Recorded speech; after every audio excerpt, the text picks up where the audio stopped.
Bueno, y hablamos de toda esta situación que se generó, porque ya estamos hablando como 2 días aproximadamente desde que empezó a saltar el tema de esta pasarela, ñandutí, otros dicen pasarela de la cultura.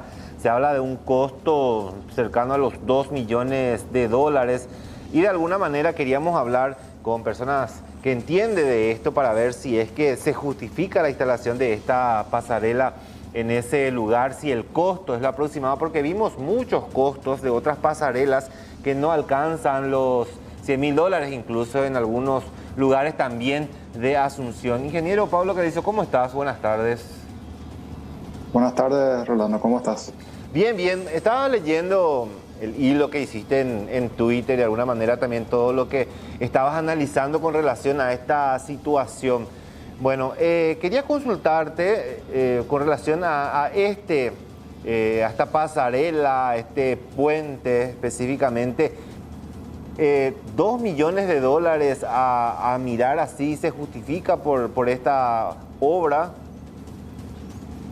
Bueno, en mi opinión, la solución de una pasarela peatonal es algo muy costoso y no tiene realmente un uso por parte de los peatones, ¿verdad? Porque en realidad no es algo que beneficia al peatón, sino más bien beneficia al automóvil. Y eso es lo que justamente está demostrado con toda la infraestructura que se hizo en los años 80 de varios pasos peatonales sobre José Ayala, que al final todos fueron demolidos o fueron trasladados a otro lugar y luego desarmados nuevamente, porque prácticamente las personas no usaban y al final era utilizado más como un baño público o un lugar donde se juntaban, digamos, malvivientes o reinaba la marginalidad.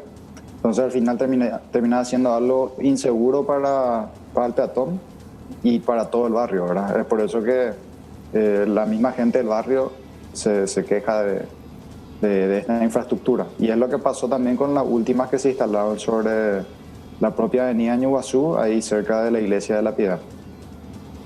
Es un costo relativamente alto considerando el tiempo en que nos encontramos. Estamos en tiempo de pandemia y hablamos de un monto relativamente alto, ingeniero. Sí, realmente 2 millones de dólares es un costo muy alto para una infraestructura de esta clase. Estamos hablando de 25.000 dólares por metro lineal, que es realmente una locura invertir tanto dinero en algo así. Además, es algo que se va a usar por 2 semanas nada más en los Juegos del Sur.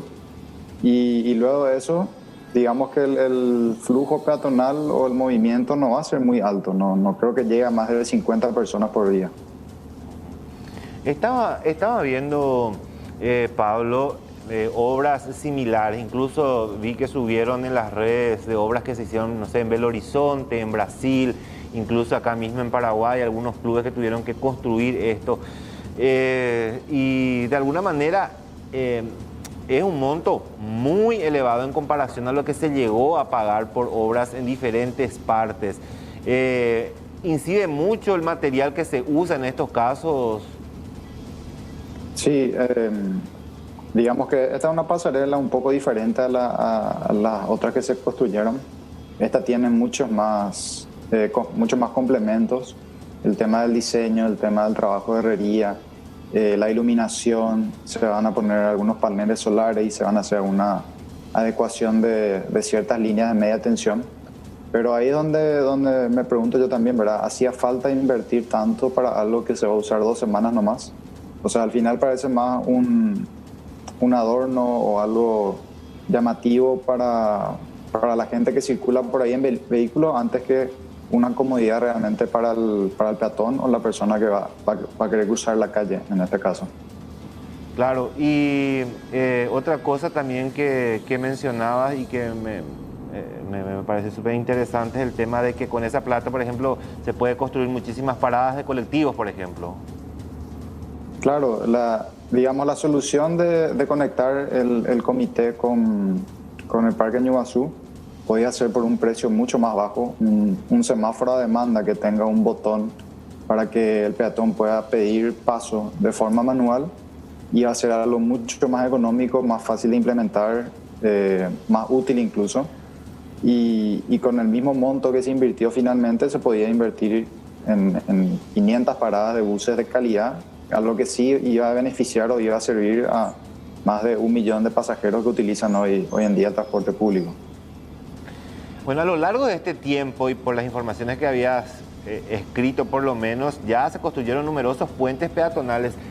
Y lo que vemos de esto, ingeniero, es que muchos puentes peatonales a lo largo de este tiempo se construyeron, quedaron ahí, prácticamente no se utilizaban o muy poco se utilizaba y la gente seguía cruzando por otras vías.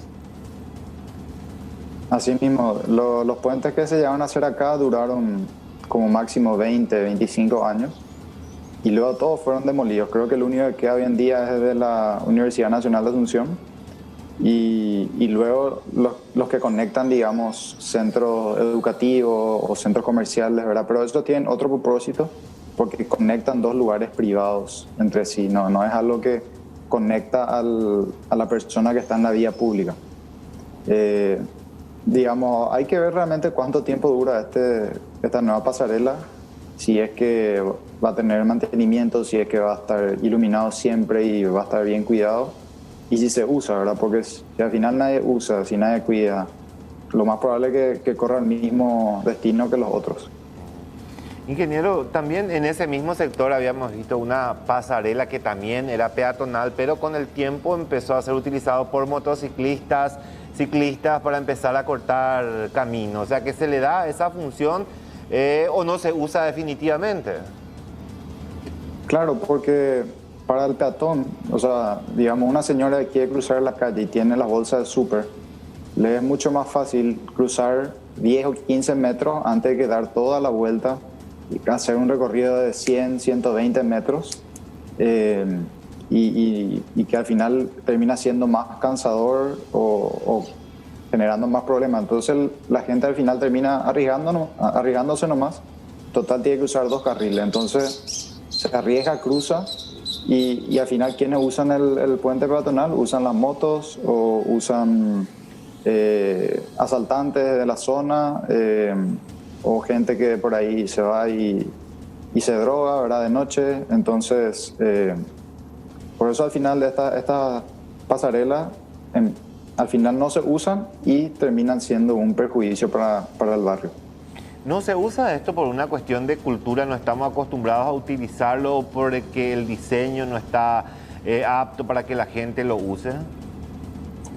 Es el diseño, porque no es algo solamente acá. Mucha gente dice, no, el paraguayito no quiere caminar, pero no tendría por qué hacer eso, ¿verdad? O sea, el vehículo puede frenar, puede ceder el paso y seguir, ¿verdad? No le cuesta nada. ¿Por qué el peatón tiene que hacer ese esfuerzo triple o cuádruple, ¿verdad? De dar toda la vuelta por cruzar una calle, que es una avenida finalmente, porque la velocidad máxima es 60 kilómetros por hora y está en una zona urbana. Digamos que las pasarelas peatonales que sí se utilizan son las que están en Ciudad del Este, que están sobre ruta, una ruta nacional donde sí la velocidad es mucho más alta. Y ahí sí se respeta porque, digamos, es mucho más grande, mucho más largo el tramo que hay que cruzar. En cambio, en esta avenida, digamos, es algo mucho más corto. De repente incluso la gente se arriesga, entonces no usa finalmente la infraestructura que tiene para cruzar. Y aprovechando de esto también que había informado, porque yo por lo menos recuerdo algunos puentes, por ejemplo, como el que estaba ahí frente al Consejo Nacional de Deporte, ahí sobre Eusebio Ayala, creo que fue uno de los últimos en ser demolido. Estaba allí, pero muy poca gente utilizaba hasta que terminaron echando eso, porque se convirtió en una guarida ahí de delincuentes, de personas que se refugiaban para asaltar a quienes pasaban por el lugar. Finalmente terminaron ellos haciendo uso de eso. Claro, digamos que ante la ausencia también de multas o de control de parte de la policía, la gente prefiere nomás cruzar la calle a nivel.